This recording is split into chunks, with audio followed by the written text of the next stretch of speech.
Hi grade 2, it's Friday and language time. It's our last day of school, this remote learning week, and I'm going to explain some things about our activity for today.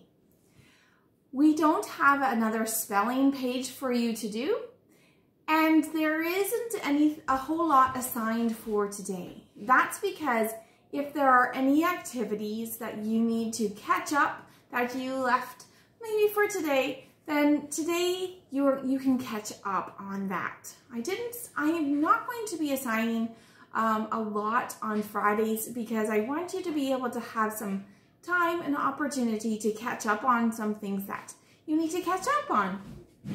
Let me just review what we're learning this week for our learning strategies.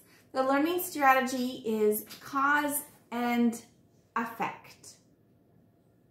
Now let me put an example to that again. Cause and effect. Jaden knocked over Emerson's water bottle and it made a huge puddle on the ground. They cleaned it up as best they could using about 10 million paper towels. But it was still wet. And when our floor is wet, it is very slippery.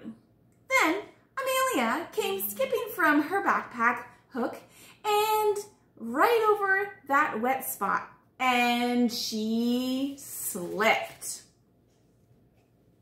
Because the water bottle spilled and made a big puddle and wasn't totally cleaned up and dry, Amelia slipped on the floor. When something in a story makes another thing happen, those events are called cause and effect events. So today we're going to be practicing matching the cause with the effect. That's what good readers do. They read to understand what's happening in the story. And so today's activity is going to help you with that. Now you could do today's activity in a few different ways. The instructions are that you use these cards and cut them out and match them up. And then print the letter beside each of the card number match on the record page. Now, you could do that, or you could do a similar record of your work that you did with yesterday's activity by matching the star and the cloud with the cause and effect, gluing it onto a page and then taking a picture. You could do that with the cards as well. Match the cause to the event, to the effect that it matches, and then you can take a picture. Or you could take a picture of just simply your record of the matching letter to the number that's there. That's what you could do for your reading strategy activity for today. Now I want to read you a story.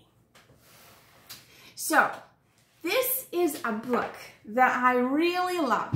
It is an animal information book that also includes lots of Lego activities and Lego guys in there too.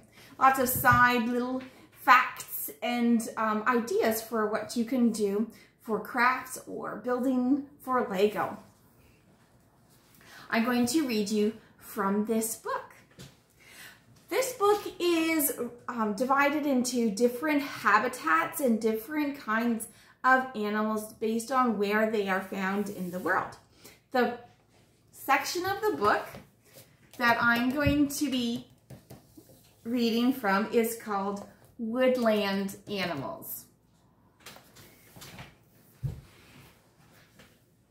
In the forest, tall trees stretch to the sky all round you.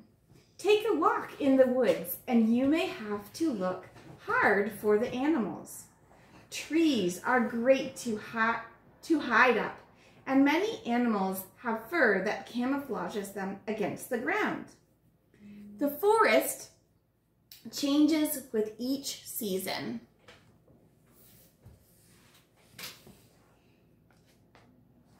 Just show you that page.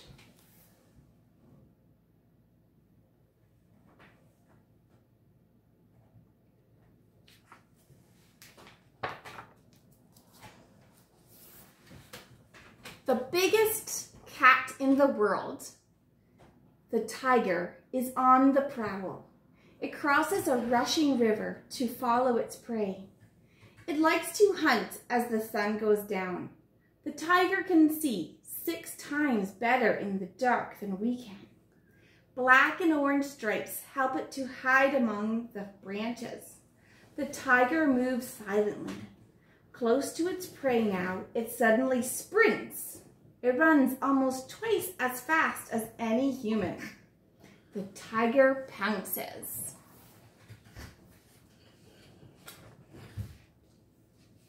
Skunk.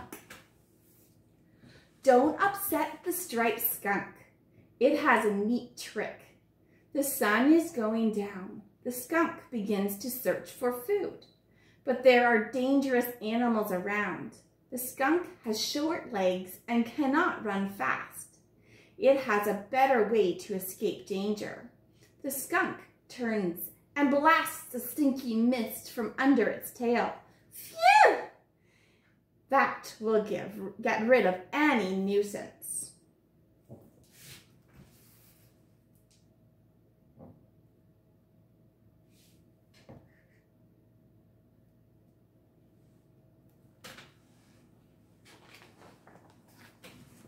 Spider. It's evening in the woods. The orb weaver spider starts to spin the silky web. It makes a brand new web every day. The spider makes sure some of the strands are sticky to catch insects as they fly into the web. The spider waits. It hangs upside down on its web, clinging on with 8 legs. An insect flies into the sticky web. In seconds, the spider kills it with a bite. It wraps the fly in silk, a tasty snack for later.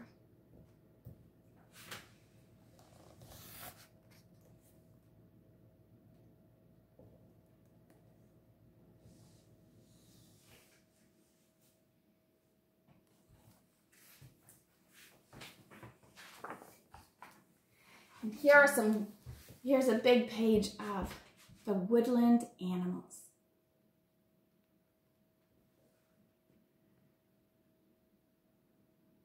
We'll read one more page. The forest trees give shelter from the sun and keep things cool. Trees also provide plenty of food to eat, with berries, leaves, and branches to nibble.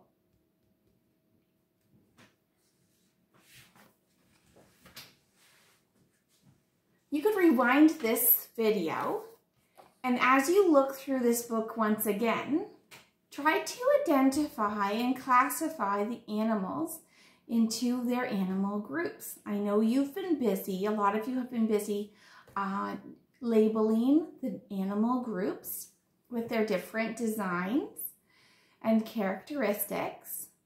See if you can identify the animals in the woodland. Have a great weekend.